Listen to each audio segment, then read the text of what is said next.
আমরা অনেকে মনে করি যে দোকান আমার যোগানদাতা, দোকান আমার খাদ্যের যোগানদাতা, আমার বাড়ির সংসারের যোগানদাতা। এই দোকান না থাকলে, এই ব্যবসা না থাকলে আমার কিচ্ছুই হবে না। তো রব কাকে বানাইছে? এই দোকান কে বানাইছে? আপনি যদি ওই দোকানদারকে যা জিজ্ঞাসা করেন, ভাই রেজেক কে দেয়? আল্লাহ দেয়। রিজিকের মালিক কে? আল্লাহ। কিন্তু আজান হয়েছে, কথাটা শুনেন ভালো করে, আজান হয়েছে, 5টা কাস্টমার আসছে, আর দিলের মধ্যে কয়, ভাই আমি যদি এই 5টা কাস্টমারকে যদি না দিয়ে যদি আমি চলে যাই তো আমার তো লস হয়ে যাবে, ক্ষতি হয়ে যাবে, যাবো না, আজ যাবো না। তাহলে দেখলে মুখের কালিমা কি আর দিলের কালিমা কি মিলছে? দুইটা মিলছে? মিলে নাই। মুখের কালিমা ভিন্ন, দিলের কালিমা ভিন্ন। আমার আপনার ইমান হবে দিলের কালিমা, মুখের কালিমা। আজ দোকানে করতে গিয়ে, ব্যবসা করতে গিয়ে, চাকরি করতে গিয়ে, জমি করতে গিয়ে আমি আপনি আল্লাহর হুকুমকে জলাঞ্জলি দিচ্ছি। রব কাকে বানায় রাখছে? রব কাকে বানাইছে? তো ধরা খেয়ে যাবো, কবরে প্রশ্ন হবে, মার রব্বুকা, তোমার রব কে ছিল বলো।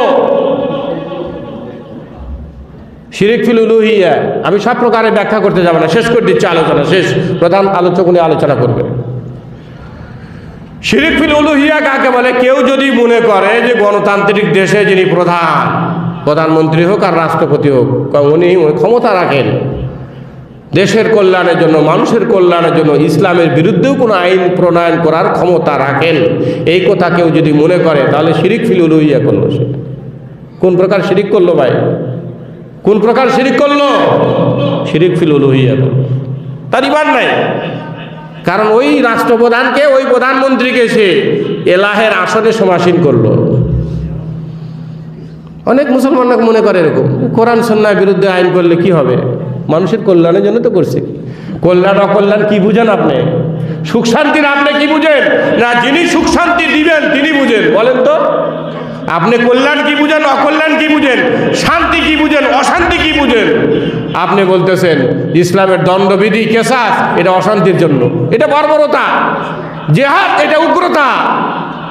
শান্তি তো দিবে আল্লাহ, কিন্তু আপনি এগুলিকে উগ্রতা বলে, বর্বরতা বলে উড়াই দেন।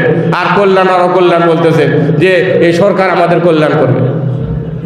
এই জন্য মুসলমান, আমাকে আপনাকে সব ধরনের শিরিক থেকে বাঁচতে হবে, শিরিককে বর্জন করতে হবে, কুফরকে বর্জন করতে হবে, তাহলে আমাদের ঈমান হবে, নচেত ঈমান হবে না। ঈমান হইলে হয়, নইলে নয়। ঈমান খুব কঠিন জিনিস, জরুরি জিনিস।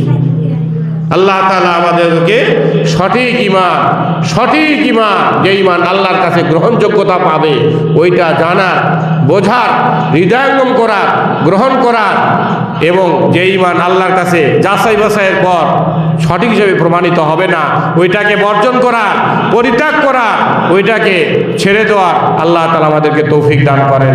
সকলেই বলি আল্লাহুম্মা আমিন।